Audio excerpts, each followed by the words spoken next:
जरूरी था। और आपसे मेरा निवेदन भी है कि आप इसको अपने तमाम ग्रुपों तक, तमाम साथियों तक, सभी लोगों तक इसको आप शेयर कर दें, यूट्यूब चैनल को पहुंचा दें, जिससे सब तक बात पहुंच जाए। एक बार आप सभी लोग अपने सारे ग्रुपों पर, वो शिक्षक कर्मचारी ग्रुप हो, सामाजिक ग्रुप हो, आपके लोग हों, आपके परिचित लोग हों, सभी तक इसको पहुंचा जरूर दें सारे लोग, क्योंकि सोशल मीडिया के अलावा कोई रास्ता नहीं है। दो लोग हमसे ज़्यादा दूरी बना के रखते हैं, एक तो सरकार और दूसरी मेन थीम की मीडिया। तो अब हमारे पास सोशल मीडिया के अलावा कोई रास्ता भी नहीं है, और सरकार की दरबारगिरी भी सीख नहीं पाया हूँ। जनता के मुद्दे पे लड़ा हूँ, आप सबके मुद्दे पे लड़ा हूँ, लड़ूंगा। आप इसको जितनी ज़्यादा दूर तक आप पहुंचा सकें, प्लीज़ सोशल मीडिया के सभी प्लेटफॉर्म पर सभी लोग इसको शेयर कर दें। अधिक से अधिक तक बात पहुंचेगी तो अच्छा रहेगा, क्योंकि पूरा देश जानना चाहता है ये हो क्या रहा है, ये हुआ क्या, होगा क्या। इन्हीं बातों पर आपसे बात करना है, लेकिन मैं सोचता हूं कि अगर सब लोग जुड़ेंगे तो सब तक बात पहुंचेगी, और सब तक पहुंचाना बहुत जरूरी है। तो निवेदन पूर्वक, क्योंकि हम आप तक अपनी बात यूट्यूब के माध्यम से, फेसबुक के माध्यम से, इन्हीं तमाम जो सोशल मीडिया के माध्यम से बात कर सकते हैं। सरकार ने आज एक निर्णय लिया कैबिनेट में, अभी उसकी पूरी परतें आने बाकी हैं, और पूरा डिटेल आ जाएगा तो हम फिर से बात करेंगे, क्योंकि जानना जरूरी है कि हमारे साथ अच्छा हुआ या बुरा हुआ। समझना जरूरी है कि सरकार हमको दे रही है कि किसी और को देने की तैयारी कर रही है। समझना जरूरी है कि लड़ाई कौन लड़ रहे हैं और प्रचारक कौन हो रहे हैं। समझना जरूरी है कि जब एनपीएस इतनी अच्छी थी तो यूपीएस की जरूरत क्यों पड़ी। समझना जरूरी है कि अगर एनपीएस से यूपीएस में विकल्प दे सकते हैं तो ओपीएस का विकल्प क्यों नहीं, ओपीएस से इतना परहेज क्यों।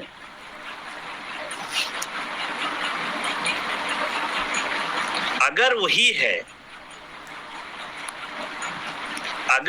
है तो फिर ओपीएस ही।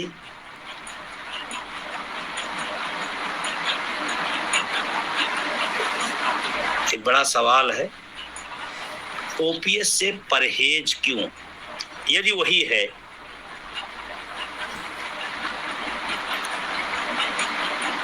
तो पूरा देश समझना चाह रहा, जानना चाह रहा है कि हो क्या रहा है। देखिए, इसकी 3-4 परतें हैं, उसको समझना बहुत जरूरी है। कमेटी की रिपोर्ट आई नहीं, पब्लिश हुई नहीं, सरकार अचानक आती है और यूपीएस नाम में तो कमाल है, उसमें कोई दो राय नहीं। कितना शानदार नाम, यूनिफाइड पेंशन स्कीम। तो नई पेंशन स्कीम का क्या हुआ। पिछले 20 साल से न्यू पेंशन स्कीम की खूबियां बताते बताते सरकारों ने गले फाड़ लिए अपने, और देश का कर्मचारी ओपीएस मांगते मांगते अपना गला फाड़ लिया। फिर अचानक रिपोर्ट आती, समझ में आता, या कुछ लोगों से सहमति ले ली गई कि हाँ यही ठीक है। 2-3 विषय आपको समझ। रिपोर्ट आई नहीं, कैबिनेट का फैसला आ गया। थोड़ा सा गौर करिएगा, इस पूरे पेंशन आंदोलन की लड़ाई को अटेवा एनएम ओपीएस उसके सहयोगियों ने इसको दफन हो गए मुर्दे को बाहर निकाले और उसके बाद अनगिनत साथियों ने तन मन धन से इस आंदोलन को सींचा और ऊंचा किया। आज देश का सबसे बड़ा मुद्दा बना। जब ये बात मैं कहता हूं तो तमाम लोग सोचते हैं नहीं नहीं नहीं, अरे आज जो कैबिनेट का फैसला आया है बिना मुद्दा बने नहीं आया है। क्यों नहीं आ गया 5 में, क्यों नहीं आ गया 7 में, क्यों नहीं आ गया 10 में? तमाम बड़े बड़े संगठन, तमाम बड़े बड़े नेता थे। हाँ, इस बात को मुझे खुशी है कि एनएम ओपीएस की जो लड़ाई, उनके सहयोगी साथियों की जो लड़ाई है वो आगे बढ़ रही है, इसमें कोई दो राय नहीं। आप जीत की तरफ हैं, इसमें भी कोई दो राय नहीं। आप का जो मुद्दा है वो पटरी पे आ गया है, अब ओपीएस रूपी स्टेशन तक उसको ले चलना है। देखिए, सरकार अचानक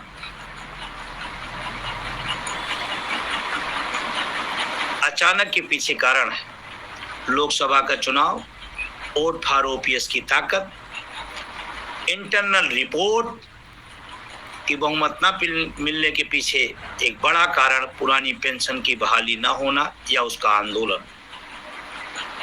उत्तर प्रदेश जैसे बड़े राज्य से एक बड़ी हार, और शायद यही बहुमत से दूर कर दिया। और इसीलिए मैं बहुत पहले कहता था, प्रचंड बहुमत की सरकारें जनता के लिए अच्छी नहीं है। सरकारें हों लेकिन जनता के कब्जे में हों।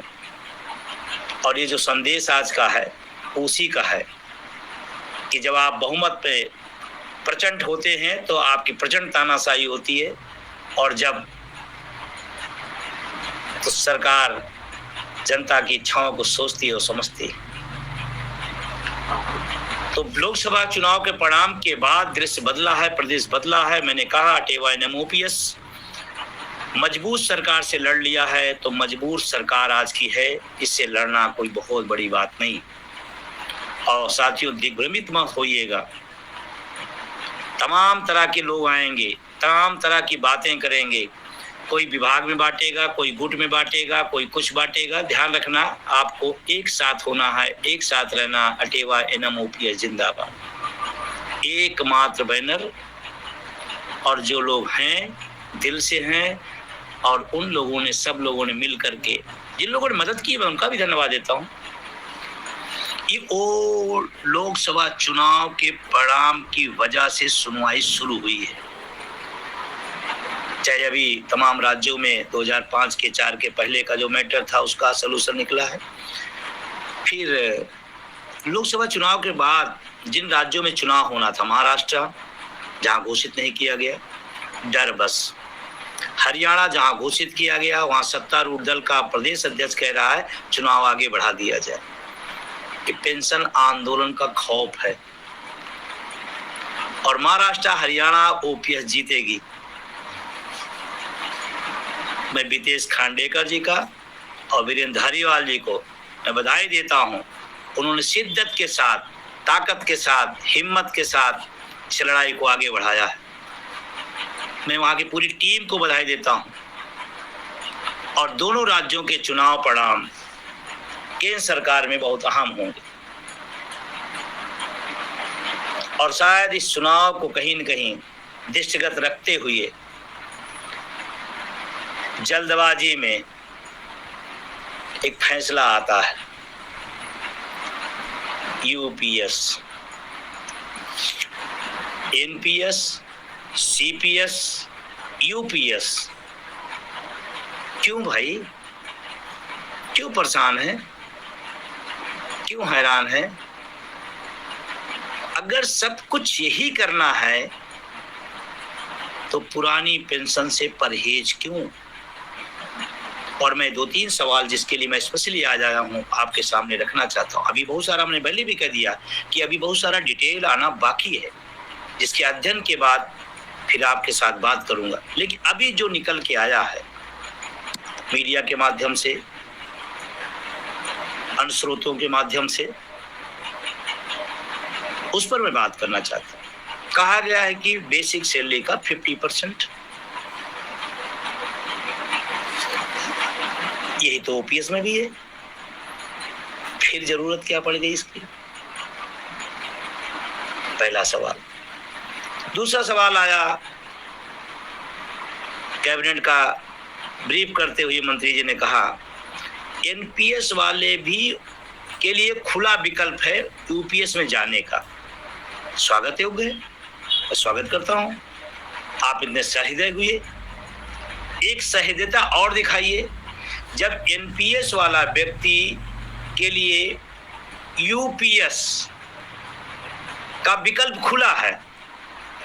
सेम यही एक काम और आप कर दीजिए, एनपीएस से ओपीएस का विकल्प दे दीजिए, पूरा देश क्लियर कर देगा वो क्या मांग रहा है, क्या चाह रहा है। जब एनपीएस से यूपीएस का विकल्प हो सकता है तो एनपीएस का ओपीएस में विकल्प देने में क्या दिक्कत है? और तमाम बड़े बड़े पत्रकारों ने बात उठाई थी। दूसरा सवाल, क्या इसमें डीए होगा? अभी हमने कहा कि देखिए बहुत सारी चीजें आनी बाकी है। क्या इसमें वेतन आयोग का लाभ मिलेगा? क्या ओपीएस वाली सुविधाएं इसमें हैं या रहेंगी? और फिर रहेंगी तो ओपीएस से परहेज क्यों, उस नाम से परहेज क्यों?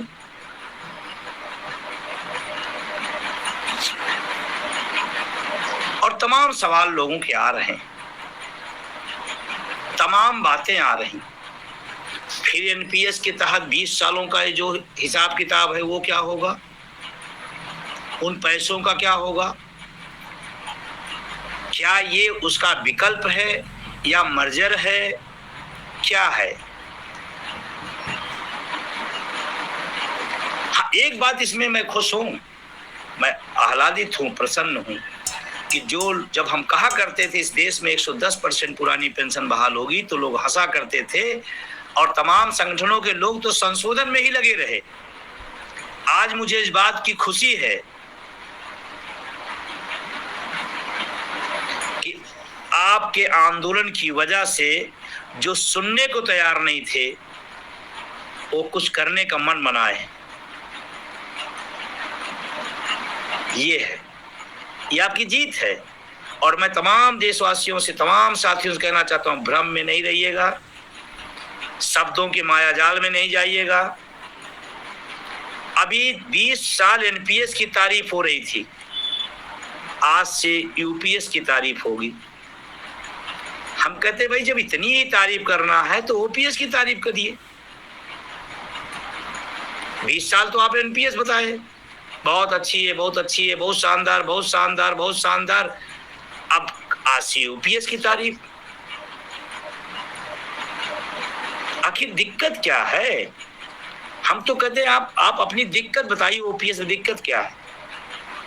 और हमको लगता है कि आप अगर ये बताएंगे तो तमाम सारे सलूशन। हमारा एक छोटा सा कर्मचारी जो लेखपाल है, जो कानूनगो है, जो सफाई कर्मचारी है, जो चपरासी है, जो इस देश का शिक्षक है, कर्मचारी है, अधिकारी हैं, ये देश का पैरामिलिट्री जवान है, वो भी बता देगा। आपके पास तो बड़े बड़े यंत्र हैं, बड़े बड़े तंत्र हैं, बड़े बड़े मंत्र हैं,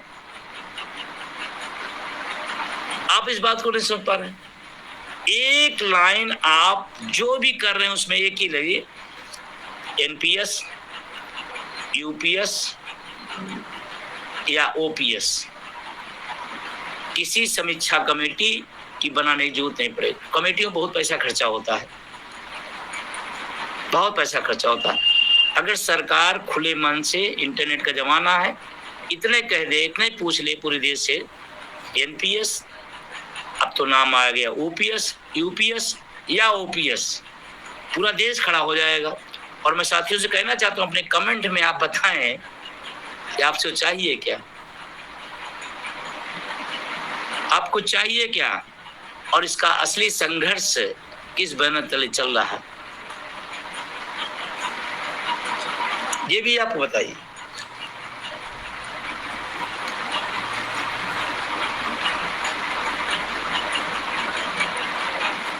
कटौती, फिर भी कटौती बढ़ाई जाएगी, ये क्या है? ये स्कीमें हैं। अभी आपने 20 साल भी नहीं हुए, अभी आप 20 साल भी नहीं हुए, आपने एनपीएस को डस्टबिन में डाल दिया। अगर ये खूबसूरत है तो इसका मतलब गई डस्टबिन में, और मैं बहुत पहले से कहता था एनपीएस डस्टबिन है। आज आपने उसको प्रूव कर दिया, आज आपने प्रूव कर दिया कि एनपीएस डस्टबिन है, इसीलिए 20 साल के कूड़े को आपने उठा के किनारे कर दिया और यूपीएस लाए। क्या गारंटी है? हो सकता है एनपीएस को डस्टबिन बनने में 20 साल लगे, इसको 10 ही साल लगे।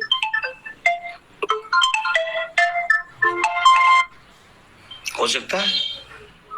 इसकी कितने दिन चलेगी, या कोई और आएगा, कोई और नाम दे देगा।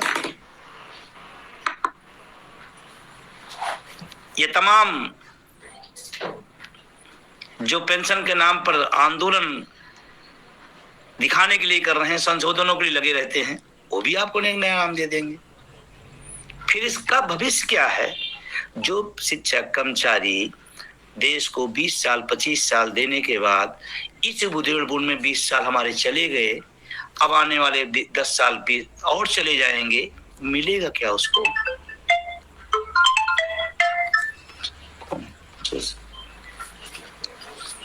क्या मिलेगा? कितने दिन तक ये चलता रहेगा? मेरा बहुत विनम्र अनुरोध है, इधर उधर की बात मत कर, एक बात कर। अगर आपका मन है, आपकी नियति है, तो आप इसमें से यू हटाइए और ओपीएस पे आ जाइए। अन्यथा आप सोच रहे होंगे कि हम एक भ्रमजाल पैदा करेंगे, आंदोलन को तोड़ेंगे, लोगों को भ्रमित करेंगे, चुनावी राज्यों के चुनाव है उसका लाभ ले लेंगे। ऐसे ही लोकसभा चुनाव के जस्ट पहले कमेटी बनी थी और आज तक कमेटी का था पता नहीं। और कमेटी का चेयरमैन कमेटी के रिजल्ट आने के पहले ही बता दिए कि ओपीएस अगर लागू होगी तो नागरिकों का नुकसान है। वो चेयरमैन है सुधार के, और बहुत स्पष्ट है, इस देश का एक भी शिक्षक कर्मचारी, इस देश का एक भी पैरामेट्री, वो no NPS, no CPS, no UPS. अभी आंध्रा मॉडल की बड़ी चर्चा थी, कहां गया आंध्रा मॉडल? क्या है आंध्रा मॉडल? जो मॉडल लेके चले आए थे वो भूतपूर्व होके बैठे हैं। तो जिस मॉडल लाने पर खुद भूतपूर्व हो गए, क्या वो मॉडल सही है? क्या वो मॉडल सही है? बड़ी चर्चा थी आंध्रा मॉडल, तब भी मेरे पास बहुत फोन मैसेज आया करते थे, क्या होगा, कैसे होगा, आंध्रा मॉडल क्या है। मैंने कहा एक नाम का दूसरा नाम रख दिया गया, नाम बदलने से काम नहीं बदल जाता। जो व्यक्ति का जो चरित्र है वही रहेगा, उस सिस्टम का जो चरित्र है वही रहेगा। और लगातार लोग मैसेज कर रहे हैं एक बड़े आंदोलन की तैयारी करें, क्योंकि अटेवा एनएमओपीएस और उनके सहयोगी साथियों की मान्यता है एक लाइन का, हू बहू पुरानी पेंशन, हू बहू पुरानी पेंशन, न इससे ज्यादा न इससे कम। हाँ, इसमें कुछ चीजें थोड़ी सी एहतियात बरतनी पड़ेगी। देश के जो लोग पुरानी पेंशन से वंचित हैं, जो लोग इस आंदोलन को जीतते देखना चाहते हैं, जो लोग इस आंदोलन को सफल होते इस देश में देखना चाहते हैं, तमाम लोग बड़े बड़े नाम लिख करके अपने अपने बैनर टांग करके चल निकले हैं। उनका मकसद पेंशन नहीं है, पद लोलुपता है। उनका मकसद ओपीएस बहाली नहीं बल्कि संशोधनकारी है। इनसे थोड़ा बचना पड़ेगा। आप सवाल करना छोड़ दिए बुद्धिजीवी समाज। कोई व्यक्ति आंदोलन में था, अचानक आंदोलन से निकल कर कुछ और बना करके आपके सामने खड़ा हो जाता है और आप कहते हैं हाँ ठीक है ठीक है। इस देश के कन्याकुमारी से कश्मीर तक एनएमओपीएस के बैनर तले पूरी लड़ाई लड़ी गई और तमाम राज्यों में सफलता मिली, और ये भी उसी सफलता की कड़ी है क्योंकि चुनाव के समय एनएमओपीएस उनके सहयोगियों के अलावा कोई भी दिखाई नहीं पड़ रहा था। एक लाइन अगर आपको चेक करना हो तो चुनाव के दौरान उनके सोशल मीडिया के साइट पे चले जाइए। कोई सरकार को बचाने की बात कर रहा, कोई सरकार को जिताने की बात कर रहा था, कोई संसद को जिताने की बात कर रहा था। ओपीएस की बात सिर्फ और सिर्फ अटेवा एनएमओपीएस उनके साथ ही लोग चेक कर लीजिए। हाँ, एक होशियार बहुत लोग होते हैं, उस समय सरकार को जिता कर किसी दाने वाला लाभ लेते हैं और इस समय तमाम समझौते कर करके कर्मचारियों के भी हितैषी बन जाते हैं।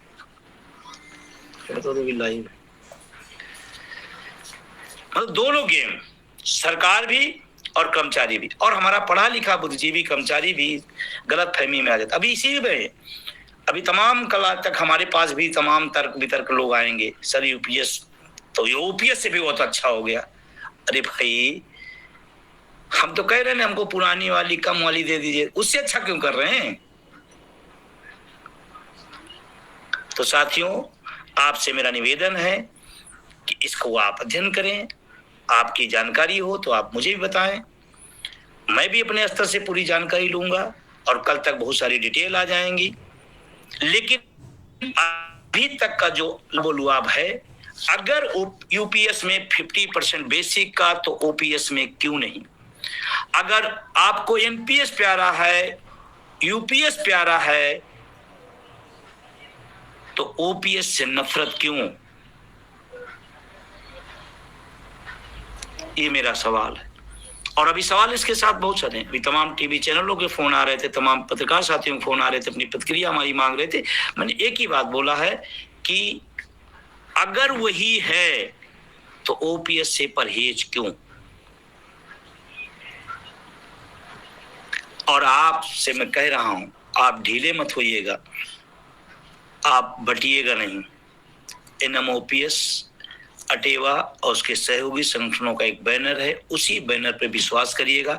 अगर ये लड़ाई यहां तक आई है तो सिवाय उसी बैनर के अलावा किसी का नहीं, बल्कि मैं जिम्मेदारी साथ कह रहा हूं कि आंदोलन को कमजोर करने के तमाम बैनर बने हैं, बन रहे हैं और बनेंगे।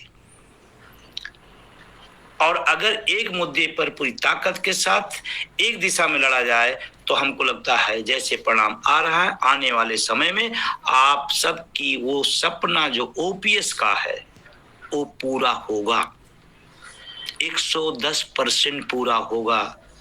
क्योंकि सरकार के कान आंख अब खुले हैं, क्योंकि गठबंधन की सरकार है, बैसाखी की सरकार है। तो थोड़ी ताकत, थोड़ी हिम्मत, थोड़ा संघर्ष और करिएगा।